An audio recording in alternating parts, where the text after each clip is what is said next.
Sir ഒരു film maker എന്നുള്ള നിലയിൽ IFFK പുതിയതായിട്ട് വരുന്ന സിനിമയിലോട്ട് വരുന്ന ഫിലിം മേക്കേഴ്സിന് എങ്ങനെ എത്രത്തോളം പ്രചോദനമാകുന്നതാണ് സാറിൻ്റെ ഒരു വിലയിരുത്തൽ? ആക്ച്വലി IFK കണ്ടാണ് ഞാൻ സിനിമ പഠിച്ചത്. ഇതിൻ്റെ ഫസ്റ്റ് അല്ല സെക്കൻഡ് IF മുതൽ ഞാൻ ഫിലിം ഇൻസ്റ്റിറ്റ്യൂട്ട് പഠിക്കുകയാണ്. ആ സമയം മുതൽ ഇതുവരെയ്ക്ക് ഒരു IF മുടക്കാറില്ല. IFK എന്നാണ് പല നമ്മുടെ ത്രോട്ടുകളും പല ചിന്തകൾ വഴിവിട്ട ചിന്തകൾ നമുക്ക് ചിന്തിപ്പിക്കാനൊക്കെ നമുക്ക് ഒരു പ്രചോദനം IFKയുള്ള പല സിനിമകളാണ്, പല കൺട്രീസിലെ സിനിമകളാണ്. ഈ ആക്ച്വലി നമ്മുടെ സിനിമാ പ്രേമികളുടെ ഒരു സിനിമ ടേസ്റ്റ് മാറിയത് തന്നെ ഈ കോവിഡ് കാലഘട്ടത്തിൽ OTT പ്ലാറ്റ്ഫോമിലൂടെ പല സിനിമ കണ്ടിട്ടാണ്. അതിൽ IFK കാണുന്ന പ്രേക്ഷകർ ഓൾറെഡി മാറിക്കഴിഞ്ഞു.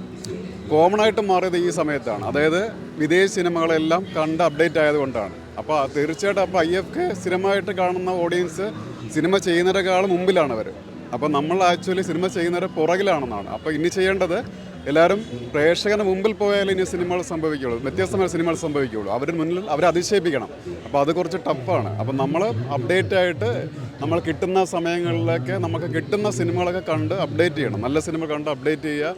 അതിൽ നമുക്ക് ഇതൊരു ഇൻസ്റ്റിറ്റ്യൂട്ടാണ്. ആക്ച്വലി നമ്മുടെ ഫിലിം ഫെസ്റ്റിവൽ വർഷത്തിലൊരിക്കൽ വരുന്ന നമുക്കൊരു 7 ദിവസത്തെ നമുക്കൊരു ഫിലിം ഇൻസ്റ്റിറ്റ്യൂട്ടിൽ നമ്മൾ പഠിക്കുന്നതിന് തുല്യമായിട്ടുള്ളൊരു പ്രോസസ്സാണ് IFK. അതാണ് എനിക്ക് പറയുന്നത്.